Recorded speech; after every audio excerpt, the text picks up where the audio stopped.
બે દિવસ પહેલાં અમારી જડિયા દૂધ મંડળીને બદનામ કરનારા કેટલાક લોકો દ્વારા સોશિયલ મીડિયામાં એક વિડીયો વાયરલ થયો હોય અને એના દ્વારા અમને ડેરીને બદનામ કરવામાં આવે અમારા ગામની ડેરીને.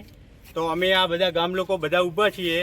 એમાંથી કોઈને ડેરી તરફથી કોઈ ધામધમકી મળી નથી. અમે ખુદે વ્યક્તિગત ડેરીમાં જઈને કીધું હતું કે અમારા ગરીબ પશુપાલકો ફોર્મ ન ભરી શકે એટલે તમે ઇન્વોલ્વ થાઓ અને તમે ફોર્મ ભરો, એવું અમે ખુદ ગામ લોકોએ કીધું હતું. અને આમાંથી કોઈને ભાઈ ધમકી આપી હે? કોઈને ધમકી ડેરી દ્વારા આપી નથી. જે લોકો અફવા ફેલાવે છે એ લોકો ખોટા ગરીબ પશુપાલકોની હાય લઈને ઘરે જાય છે, બાકી કોઈએ ધમકી આપી નથી. બીજું અહીંયા 1 લીટર દૂધ ભરાવાવાળા પણ કેટલાક લોકો છે, બધી જાતિના લોકો, બધા સમાજના લોકો, ભાઈ બહેનો આવે છે દૂધ ભરાવા. એમાંથી બધા લોકો, એમાંથી કેટલાક એવા પણ છે જે 1 લીટર દૂધ ભરાવે છે, બીજાના ખેતરમાંથી ઘાસચારો કાપી અને આ ડેરી ઉપર ગુજરાન ચલાવે છે. 1000 પશુપાલકો છે આ ડેરીની અંદર સભાસદો. તો એ લોકોની ખોટી હાય લેશો નહીં.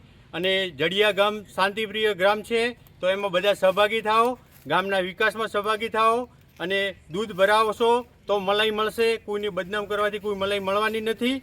અને બધા હળીમળીને ગામ લોકો રહે એવા કામ કરો. લોક ભાગીદારીના કામો અહીંયા ડેરી કરે છે, અમારી જનસેવાના કામો કરે છે. અહીંયાથી બેંક એકાઉન્ટ ખોલી આપે ડેરી અમને. કોરોના સમયગાળામાં પણ ડેરી અમને ખૂબ લાભ આપ્યો અને અમારી સેવા કરીએ પશુપાલકોની.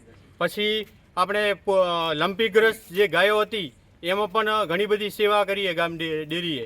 તો અમારે ગામ લોકો જે ડેરી તરફથી વિકાસના પંથે જઈ રહ્યા છે એને કોઈ અવરોધરૂપ થશો નહીં. અને બીજું જે મીડિયા મિત્રો છે એ વગર વાસ્તવિકતા વગર જે વિડીયો રજૂ કરે છે એમને ધ્યાન રાખવું જોઈએ.